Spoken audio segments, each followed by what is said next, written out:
In this set, we have a little bit of PNC involved. You should have an idea about it. Very, very basic ideas. But there will be we will solve this with a very basic approach. But let's read the premise first. A high security research lab, whatever, requires researchers to set a passkey sequence based on the scan of the five fingers of the left hand. So hand is fixed and you have to scan on the basis of all the five fingers. So well, there are not too many cases at that point, because if there were right hand and left hand, then there would have been more combinations. Now, what it says is when an employee first joins the lab, her fingers are scanned in order of her choice. And then when she wants to re-enter the facility, she has to scan the five fingers. So that is what sequence mean, passcode means anyhow. Um, the lab authorities are considering some relaxations of the scan order requirements, since it is observed that some employees often get locked out because they forget the sequence. So this is the point where I realized when I was actually attempting the paper that there will be a little bit of combinations involved, because they are considering some relaxations of the scan order requirement. So the order might change in depending on the context. So this is purely a given context. So there is not much to analyze in the set itself. So let's quickly get into the questions now. Yeah, so it says the lab has allowed a variation in the sequence of the scans of the five fingers so that at most two scans are out of place. So if two scans are out of place, it means there will be an exchange between those two places. Only two of the scans should be out of place. Example has been given. For example, if the original sequence is TIMRL. So let me write this down. TIMRL. So this is the correct sequence. Then TLMRI is allowed. So TLMRI is allowed. Yeah, because you can see that two of them are exchanging places. But what is not allowed is, let me just rewrite that. Let me take this off. What is not allowed is TMRLI is not allowed. So TMRLI is not allowed because, yeah, so a lot of fingers are out of place, right? So there are four of these which are out of place. So two of these could be out of place. And what are we looking for? How many different sequence of scans are allowed for any given person? So any given person doesn't matter, because whatever be the sequence, all are different fingers. So let us do it, with cases. So first thing, you this is a part where many people messed up, and because there was no option, so there was a chance of messing it up. You have to be careful in this part. So what it says is how many different sequence of scans are allowed. One of them, so suppose this is the correct order, right? So we can take this as the base itself. Anything is fine. So one of them is this itself. So this is also allowed, right? So this itself is one case. What else is allowed is you can switch between any two of the fingers. So if there are five of total of these fingers, so selecting two of them can be done in 5C2 ways, isn't it? So just selecting two of them is sufficient, because once you select two of them, so let's say I select this one and this one is going to be going to exchange places. So this would be an allowable sequence, right? So once you select these two, that is sufficient. You don't have to figure out how many ways you can order it, right? So for each of the pair of selection, pair of fingers that are selected, there is only one way you can switch them, right? So 5C2 are the wrong ones which are allowed. So that is 10 of them. So this one is allowed and this 10 are allowed. So you have a total of 11 that are allowed. So that will be the answer for this question. So now let us go to the next question. Okay, for 26, the lab has decided to allow variations of the original sequence so that the input of the scan sequence of five fingers is allowed to vary from the original sequence by one place for any of the fingers. Okay, so let me reread that. Lab has decided to allow variations of the original sequence so that the input of the scan sequence, the sequence is allowed to vary from the original sequence by one place of any of the fingers. So any number of fingers could change position, but the position change should be only one. You cannot move more than one place. So let us verify whether our assumption is correct. So example, if TIMRL is the original sequence, TIMRL is the original sequence, then ITRML is allowed. So ITRML is allowed. Yeah. So you can see that there are four fingers which are moving out of place. But out of these four fingers, all of the fingers are moving just one place, right? So T moves to the second place, I move to the first place. So there's just one place. It doesn't matter which way it is moving. Same goes for M and R. So they're moving one place. So this is allowed. But what is not allowed, so let me rewrite that for TIMRL. Uh, but LIMRT is not. So yeah, this is pretty obvious straight away, right? So L is going four places, T is going four places. So that is not allowed. So you can just move one place. So how to go ahead with this? So as in the previous question, one of the sequence that are allowed. So that is the question, right? How many different sequences are allowed? Yeah. So one of this is this particular, the correct one is anyhow allowed. So this is one of that. Now this is a question which ideally, if you do it with cases, that is faster. So let us do it in cases. So let me put it in this way. So this is all correct. So I'll just write this separately again. So all correct are one way, right? I mean, all of the fingers are correct. Now, ideally, if you think about it, even if you take this example of ITRML, so ITRML, it's like one of these two are switching, right? Because if T goes in this position, then I has to come in this position only, right? Because think about it. I mean, let me explain this in this way. Suppose you think that, okay, T goes one place here and I moves one place in this direction. But now what about M? If M goes here, that is two places. That is not allowed. Even if M goes here, then R has to go three places. That is not allowed. So M cannot move at all, right? I mean, you cannot move. So M moves here, R moves here, then L has to come here. So that is also not allowed, right? So whatever happens, there will be switches between fingers, right? So the number of switches is mattering. So it could be there is just one switch. What I mean by one switch is like whether T and I are switching places, or it could also be that I and M are switching places. Even this will be allowed, right? T, I, M, R, L. I could have something like this, right? This is also allowed. Simply one place movement. So it's like one pair is switching. So when I say one switch, I mean one pair of fingers are switching places. So one switch could be happening in how many ways? So either let's number the positions here: 1, 2, 3, 4, 5. So we can have 1 and 2 switching, 2 and 3 switching, 3 and 4 switching, and 4 and 5 switching. So there are four options for this. So one switch can happen in four different ways. It could also be two switches, right? Because this is precisely what is there in this example. So these two are switching, as well as these two are switching. So if I take two switches, so basically two pairs of fingers are switching. So what could be the two switches? One is that, let's start with 1, 2. So if I switch 1, 2, along with it, what else would switch? It could be 3, 4 is switching with it, or it could be that 4, 5 is switching with it. That is possible. Please understand that you cannot switch 1, 2 as well as 2, 3. Then there's, let me show you that. So suppose you assume that 1 and 2 is switching, so that will result in this.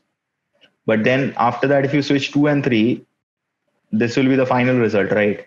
But in this final result, I hope you can see that T has moved 2 positions, so that is not allowed. So whichever you have already switched, you cannot switch that again. So if 1 and 2 are switching, then 3 and 4 should be switching, or 4 and 5 should be switching. So with 1, 2, you have these two cases. Now let us say 2 and 3 switches. So if 2 and 3 switches, I'm just moving order from left side to right side, because that will not, that will allow me to avoid double counting. That is the only thing I'm trying to avoid. So if 2 and 3 switches, then the only other two finger that can switch is 4 and 5, right? And after this, never go beyond this. So I hope you can see all of these arrangement are in increasing order. So you automatically avoid double counting in these cases. So there are just 3 possibilities of 2 switches. And 3 switches are not possible, right? So you don't have 3 pairs of fingers, right? I mean, there are just 5 fingers. So a total of 8 possibilities are there. All correct is one switch is 4, and 2 switches are 3. So the answer is option C, 8. So now let us look into the next 2 questions. Right. In 27, the lab has now decided to require 6 scans. So that is changing the premise a bit.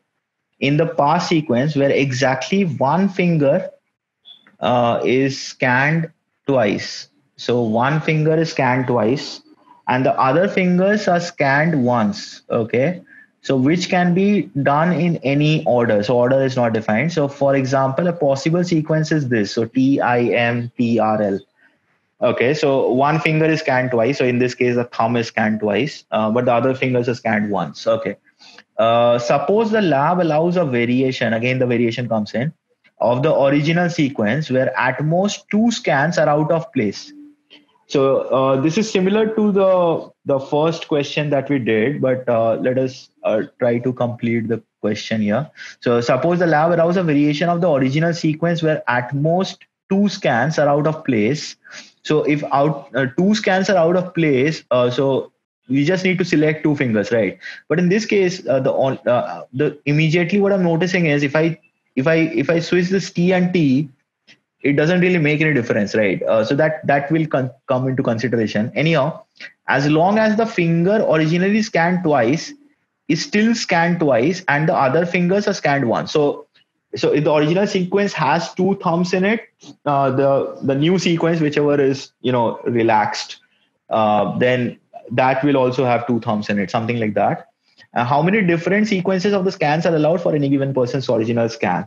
So let's take again TIMTRL as the base. So let's go with this.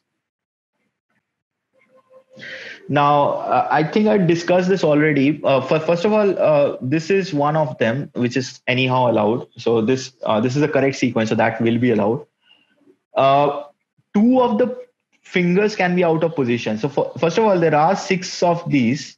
So ideally, we can select any 2 out of them, right? But if I select these 2, then switching them is not actually different, right? I mean, it is this correct position only. So we will be counting the correct position twice. So out of the 62, just remove one case. That is simply selecting these 2. With selecting any other 2, I mean, even if you select a T and an M and you switch that is a different arrangement, isn't it? So this is allowed according to the given condition. So 62 minus 1 simply, because you have 62 ways of selecting two of these fingers. And out of that, if you select the identical ones, that is anyhow giving us the same arrangement. So basically you have 62 is 15. You can quickly calculate that. The best way to calculate 6C2 or anything C2 is this: 6 into the next lower value divided by 2. So that is 15 minus 1, that is 14. But then, sorry. So this is 14, but then the one correct is allowed. So 1 plus 14, that's a total of 15 again. So effectively you have a total of 15 arrangements. So that should be the answer here. So the answer here is 15. So that's it for this one. Let's look at the next one now. Okay, 28, it says the lab has now decided to require 6 scans, the same thing, past sequence where exactly one finger is scanned twice and the other fingers are scanned once, which can be done in any order. So yeah, this is again the same example. Suppose the lab allows a variation of the original sequence so that the input in the form of scanned sequence of 6 fingers is allowed to vary from the original sequence by one place for any of the fingers. So this is like the second question that we did. So you are allowed to move by one place, right? So as long as the fingers originally scanned twice is scanned twice. So that is the same thing. I mean, if there are 2 thumbs, you need to scan 2 thumbs. But this will depend on the arrangement a bit, right? Other fingers are scanned once. How many different sequences of sequences of scans are allowed? So the sequence has to be mentioned in this case. So that is mentioned. Okay, great. So we have LRL TIM. So let us take this as the base. Now we know that moving one position is fine. So we have already discussed in the second question about that switching thing. So it could be one switch. In this case, there can be 3 switches because there are 6 fingers, right? I mean, not 6 fingers, but then 6 scans of the 5 fingers, right? So you can switch these two, as well as these 2, right? So let's look at in terms of the switches. So first of all, no switch. That is all correct. So all correct is one way to do it. Now again, one switch. So one switch, just go in sequence, 1 2. So these two, or these two, or these two, or these two, or these two, right? Something like that. So 1 2 2 3 3 4 4 5 4 5 6. So I hope you figured that out. So 1 2 2 3 3 4 4 5 or 5 6. So there are five of these. So there are five ways to do the one switch. Sorry for that. So there are five ways. Yeah. Two switches. Again, we'll do it in that ordering sort of thing. Because three switches I'm not worried about. That is one way anyhow, right? I'll come to that anyhow. So let's do this. I mean, this is something we have to figure out. So 1 2, with 1 2, I can either have 3 4 switching, or I can have 4 5 switching, or I can have 5 6 switching. So 1 2 alone has these many cases. So there are three cases here. Let me write that down. If I start with 2 3, then I cannot switch one with anything, right? So I have to go forward, but I would never go back. That's what I meant to say. So with 2 3, I can switch 4 5 or 5 6. So there are two cases here, right? And if I switch 3 4, so this is what I meant by not going backwards. Don't count 1 2 again, because that is already counted, right? 3 4 and 1 2. So just go forward always. That will avoid double counting. So with 3 4, the only thing you can switch is 5 6, right? So that is just one more. So you have 3 2 and 1. So total of 6 cases. So that is for two switches. Now finally, let's look at three switches. That is pretty simple, right? If you need to have three switches, then these two have to switch, these two have to switch, and these two have to switch, right? Everything has to be adjacent. So three switches are only in one way. So that will be a total of 5 and 6 is 11 plus 2. So that is 13 different cases. So that's the answer for this question. Let's analyze this quickly now. Yeah. So the difficulty level, I would say it's actually easy, but I would say easy to medium. The only reason being it depends on how comfortable you are with PNC. It's a very basic idea of PNC. You just need to understand how to take cases properly. If you are interested, you can check our blog section in our website. I recently wrote an article on the basic things that you need to develop on PNC and combinatorics as a whole, in order to not get into process oriented study. So this particular type has this process, this particular type has this process. Don't try to mark those up. Just try to take it from some very basic idea. So I've explained that with very proper illustrations and everything. So I hope you like it. I know you will like it. You'll enjoy it. You don't have to carry any notebook or anything for that. Just go through it once in your mobile phones or laptops, whichever you prefer. But yeah, so this set had very basic idea of PNC, but then counting is something that is PNC. So you just need to have some basic ideas of it, and you have to avoid those traps. So there was a small trap here, but there were traps. I won't say plural, but just one trap. Do not miss the correct sequence. In every case, the correct sequence is anyhow allowed. If you mess that up, you might get wrong answers for the theta. And in the option ones, you'll even get negative marking if you miss those up. You might be saved, because I hope you can see in question number 28, you have 13 as an answer, but not 12. You might if you miss out that correct sequence thing, then you might overthink and then think something else and mark something else as an answer. Then you might fall into those traps. So avoid those traps. Try to identify properly before trying to calculate. Calculation is not the main objective here. Understanding is the first important objective here. So just avoid those traps. Otherwise, it's a very easy set. Ideal time, I would say 5 to 6 minutes, because again, it's a must do for people who are comfortable with PNC. But even if you're not, you should try it, at least the theta ones. I mean, you should not be afraid of it. Maybe invest a couple of minutes or 3 minutes, and then you can just quickly figure out what you can, and then mark, just put in some values. Don't put random values. That is waste anyhow. I mean, doesn't help you at all. Just think a little bit and then mark it. Maybe it takes 3 4 minutes also. It doesn't really matter that much. But then it should be solved the entire, because in the premise there is nothing to solve, right? It's question by question. So each and individual question, I would say 1 to 2 minutes it will take, depending on your comfortability. So on total, the set will take somewhere around 5 to 6 minutes to solve. So that's what I wanted to share in the analysis part. I hope you enjoyed the set. This is a very easy one, but a very nice one. So thank you for joining in.